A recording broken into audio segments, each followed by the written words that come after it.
भगवते वासुदेवाय. तर आपण श्रीमद भागवत महापुराण पाहत आहोत आणि त्यातील हा आपला 7वा स्कंद.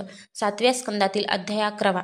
11व्या अध्यायामध्ये आपण मानव धर्म, वर्ण धर्म आणि स्त्री धर्माचे निरूपण पाहणार आहोत.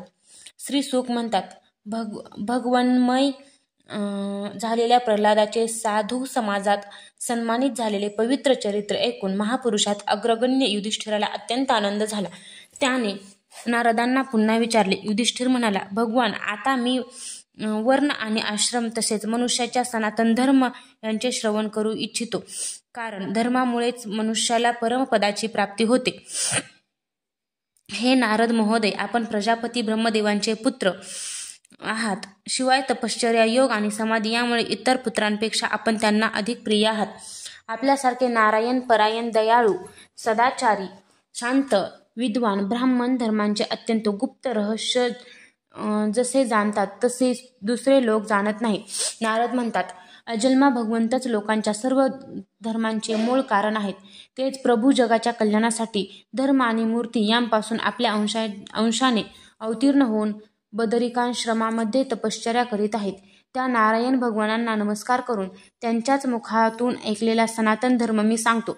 युधिष्ठिरा, सर्व वेद स्वरूप भगवान श्रीहरी त्यांचे तत्व जाणणाऱ्या महर्षींनी रचलेल्या स्मृती आणि त्यामुळे अंतःकरण प्रसन्न होते. तेच कर्म हे धर्मांचे मूळ आहे. युधिष्ठिरा, धर्मांची 30 लक्षणे शास्त्रात सांगितली आहेत. ती अशी सत्य, दया, तपश्चर्या, पावित्र्य, सहनशीलता, योग्यायोग्य विचार, मनाचा संयम, इंद्रियांचा निग्रह, अहिंसा, ब्रह्मचर्य, त्याग, स्वाध्याय, सरळपणा, संतोष, समदर्शित्व, महात्म्यांची सेवा, सांसारिक क्रियांपासून हळूहळू निवृत्ती, मनुष्याच्या अभिमानपूर्वक केलेल्या प्रयत्नांचे उलटेच फळ मिळते असा विचार, मौन, आत्मचिंतन, प्राण्यांना अन्न इत्यादींचे यथायोग्य वाटप, प्राण्यांमध्ये आणि विशेष करून मनुष्यामध्ये आपला आत्मा आणि इष्टदेवतेंचा भाव ठेवणे, संतांचे परमाश्रय भगवान श्रीकृष्ण यांचे श्रवण, कीर्तन, स्मरण, सेवा, पूजा, नमस्कार, दास्य, सख्य आणि आत्मसमर्पण ही नवविद्या भक्ती या 30 प्रकारांनी युक्त असे आचरण हाच सर्व माणसांचा परमधर्म आहे. यांच्या पालनाने सर्वात्मा भगवंत प्रसन्न होतात. धर्मराज, ज्यांच्या वंशामध्ये अखंडपणे संस्कार होत आले आहेत आणि ज्यांना ब्रह्मदेवाने संस्कार योग्य मानले आहे, त्यांना द्विज म्हणतात. जन्म आणि कर्मांचे शुद्ध असणाऱ्या द्विजांसाठी यज्ञ, अध्ययन, दान आणि ब्रह्मचर्य इत्यादी आश्रमांसाठींच्या कर्मांचे शास्त्राने विधान केले आहे. अध्ययन, अध्यापन, दान घेणे व देणे आणि यज्ञ करणे व करविणे ही ब्राह्मणांची 6 कर्मे आहेत. क्षत्रियाने दान घेता कामाने प्रजेने रक्षण करणाऱ्या क्षत्रियाने जीवननिर्वाह ब्राह्मणाखेरीस इतर सर्वांकडून यथायोग्य कर इत्यादी घेऊन करावा. वैश्याने नेहमी ब्राह्मणांना अनुकूल राहून गायी पाळणे, शेती आणि व्यापार यांद्वारा आपली उपजीविका चालवावी. द्विजांची सेवा हा शूद्रांचा धर्म होय. त्याची उपजीविका त्यांच्या मालकाने चालवावी. ब्राह्मणांच्या उदरनिर्वाहाची साधने 4 प्रकारची आहेत. वार्ता, यज्ञ, अध्यापन इत्यादी करून धन घेणे. शालीन, न मानता जे मिळेल त्यावर उपजीविका करणे. यावर दररोज धान्य इत्यादी मागून घेणे.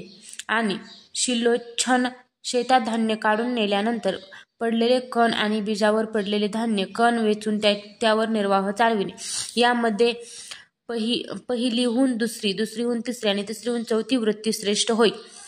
कनिष्ठ वर्णाच्या पुरुषाने आपत्तिकाल असल्याखेरीस वरिष्ठ वर्णांच्या वृत्तींचा अवलंब करू नये. क्षत्रिय दान घेण्याव्यतिरिक्त ब्राह्मणांच्या उरलेल्या 5 वृत्तींचा अवलंब करू शकतो. आपत्तिकालात सर्वजण सर्व वृत्तींचा स्वीकार करू शकतात. ऋत, अमृत, मृत, प्रमृत आणि सत्यानृत यांपैकी कोणत्याही वृत्तीचा आश्रय घ्यावा, परंतु श्वान वृत्तीचा अवलंब कधीही करू नये. बाजारात पडलेले तसेच शेतामध्ये पडलेले धान्य कण वेचून शिलोच्छ वृत्तीने उपजीविका करणे ऋत होय. मागितल्याखेरीस जे काही मिळेल त्या या चित्तवृत्तीने जीवन निर्वाह करणे अमृत होय. नेहमी याचना करून आणणे म्हणजेच मृत होय. शेती करून जीवननिर्वाह करणे प्रवृत्त होय. व्यापार करणे सत्यामृत होय आणि कनिष्ठ वर्णांची सेवा करणे श्वानवृत्ती होय. या शेवटच्या नित्य वृत्तीचा ब्राह्मण आणि क्षत्रिय यांनी कधीही आश्रय घेऊ नये. कारण ब्राह्मण सर्व वेदमय आणि राजा सर्व देवमय आहे. शम, दम, तप, पावित्र्य, संतोष, क्षमा, सरळपणा, ज्ञान, दया, भगवत परायणता आणि सत्य ही ब्राह्मणांची लक्षणे होय. युद्धामध्ये उत्साह, वीरता, धैर्य, तेजस्विता, त्याग, मनोजय, क्षमा, ब्राह्मणांबद्दल भक्ती, कृपा करणे आणि प्रजेचे रक्षण करणे ही क्षत्रियांची लक्षणे होत. देव, गुरु आणि भगवंताबद्दल भक्ती, धर्म, अर्थ, काम या तीन पुरुषांचे रक्षण करणे, आस्तिकता, उद्योगशीलता आणि व्यावहारिक निपुणता हे वैश्यांची लक्षणे होय. वरिष्ठ वर्णांशी नम्रतेने राहणे, पवित्रता, स्वामींची निष्कपट सेवा, वैदिक मंत्रांविषयी यज्ञ, चोरी न करणे, सत्य तसेच गाय व ब्राह्मणांचे रक्षण करणे ही शूद्रांची लक्षणे होय. पतीची सेवा करणे, पतीला अनुकूल असणे, पतीच्या संबंधितांना प्रसन्न ठेवणे आणि नेहमी पतीच्या नियमांचे रक्षण करणे हे पतिव्रता स्त्रियांचे धर्म होय. साध्वी स्त्रीने झाड लोट करणे, सारवणे, रांगोळ्या काढणे इत्यादींनी घर आणि मनोहर वस्त्रालंकारांनी आपले शरीर अलंकृत करणे, सर्व भांडी कुंडी इत्यादी स्वच्छ ठेवणे, आपल्या पतीच्या लहान मोठ्या इच्छा पूर्ण कराव्यात, विनय, इंद्रिय संयम, सत्य आणि प्रिय वचनांनी प्रेमपूर्वक वेळोवेळी पतीची सेवा करावी, जे काही मिळेल त्यात संतुष्ट असावे, कोणत्याही वस्तूचा लोभ असू नये, सर्व कार्यामध्ये चतुरपणे आणि धर्मानुसार वागावे, सत्य आणि प्रिय बोलावे, आपल्या कर्तव्यात तत्पर असावे, पती पतित झाला नसेल तर अपवित्र अशा स्त्रीने प्रेमाने पतीचा सहवास करावा. जी पवित्रता लक्ष्मीप्रमाणे पती परायण होऊन त्याला साक्षात भगवंताचे स्वरूप समजून त्याची सेवा करते, तिच्या पतीला वैकुंठ लोकात भगवत स्वरूप प्राप्त होते आणि ती लक्ष्मी समान त्याच्या बरोबर आनंदात राहते.